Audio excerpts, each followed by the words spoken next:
Tributes have flooded in for BBC Northwest's Beccy Barr after she died aged 46. The presenter hosted the regional news program from 2013 before she swapped careers in 2019 to become a firefighter. Beccy took to social media platform X in December and revealed she had been diagnosed with incurable abdominal cancer. Her family issued a statement yesterday to confirm she had died. Posting on the former journalist's X account, her sister said she had passed away peacefully this morning. In 2019, after a 2-decade-long career in journalism, the mother of one announced she was leaving the industry to become a firefighter and joined Lancashire Fire and Rescue Service. At the time, she told the BBC, "I still really love being a journalist, but it has been nearly 20 years and I'm ready for a change and a different challenge." She revealed at the time she was following in the footsteps of her father, Roy Barr, and after finishing her training was posted to Blackburn Fire Station.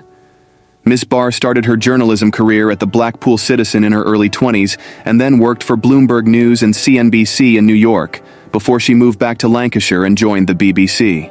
She was a girl guiding leader for many years, most recently running a rainbow unit at St. Paul's Church in Scotforth. Active in the triathlon community, she participated in Ironman UK and several long-distance athletic events. Ms. Barr is survived by her much-cherished daughter, Hannah. The Four Tops' Abdul Duke Fakir dead at 88. Abdul Duke Fakir, the last surviving member of beloved Motown group The Four Tops, has passed away at the age of 88. He died at his home in Detroit from heart failure, his family confirmed. They called themselves the Four Aims when they started out, but soon renamed themselves the Four Tops to avoid confusion with the white harmony quartet the Ames Brothers. The Four Tops became one of the best-known bands of the Motown era after forming in the late 1950s. The group is known for classic hits such as Reach Out I'll Be There, Baby I Need Your Loving, and I Can't Help Myself, Sugar Pie Honey Bunch, which was their first US #1 single. The four members of the group, Fakir, Levi Stubbs, Ronaldo Obi Benson and Lawrence Payton, formed in the late 1950s, but did not find success until the early 1960s. They continued to play together as a group until Payton's death in 1997. Benson and Stubbs died in 2005 and 2008, respectively. When they were inducted into the Rock and Roll Hall of Fame in 1990, artist Stevie Wonder praised their skills.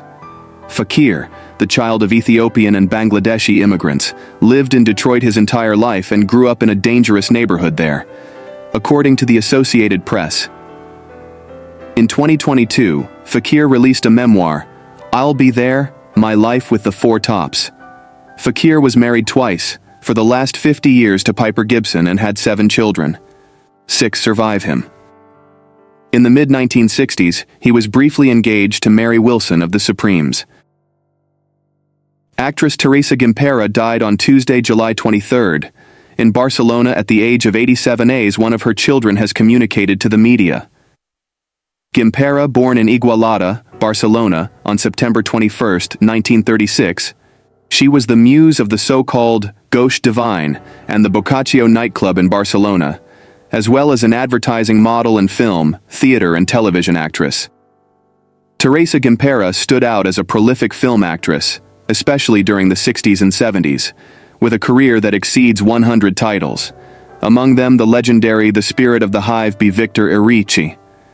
With a Nordic beauty and sophisticated woman's appearance, she was considered one of the most attractive, elegant and photogenic actresses and models in Spain, and in 1969, already in his 30s, she won the titles of Lady Spain and Lady Europe.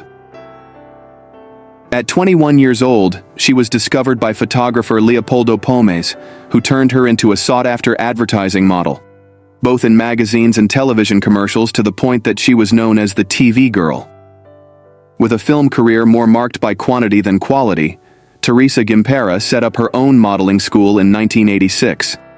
She married Craig Hill for the second time in 1990, but the actor's death in 2014 from Alzheimer's separated them. He was her greatest support after the death of her son. Mark Carnevale, who won the 1992 Chattanooga Classic and earned PGA Tour Rookie of the Year honors that same year, died. He was 64. Carnevale won just the one tournament, but in his career he appeared in 212 PGA Tour tournaments and made another 66 starts on the Corn Ferry Tour.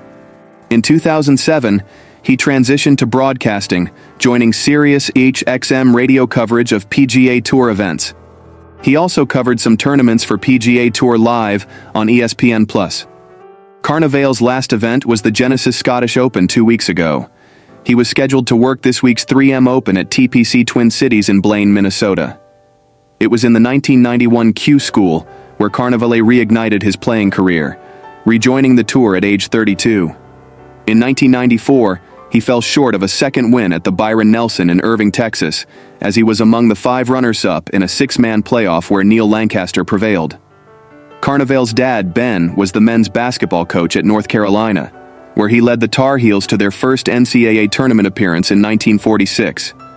Carnevale played college golf at James Madison. He worked at a brokerage firm upon graduation before returning to golf.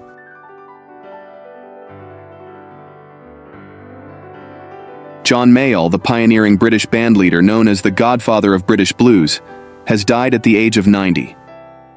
Mayall's death was confirmed in a statement on his official Facebook page, which read that he died in his California home without providing a cause of death.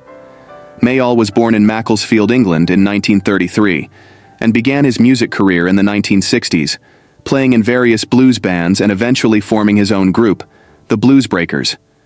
The band's 1966 album Blues Breakers is often credited with kickstarting the electric blues boom of the 1960s among young Americans and Britons. Throughout his career, Mayall worked with some of the biggest names in rock music, including Eric Clapton, Peter Green, and Mick Taylor, who all got their start with Mayall's band. He also released more than 70 albums and toured extensively around the world, earning him a reputation as one of the most influential and respected figures in blues music. Mayall's legacy extends beyond his own music, as he played a crucial role in shaping the sound of British rock music in the 1960s. His influence can be heard in the music of countless bands, including Led Zeppelin, the Rolling Stones, and Fleetwood Mac, among many others.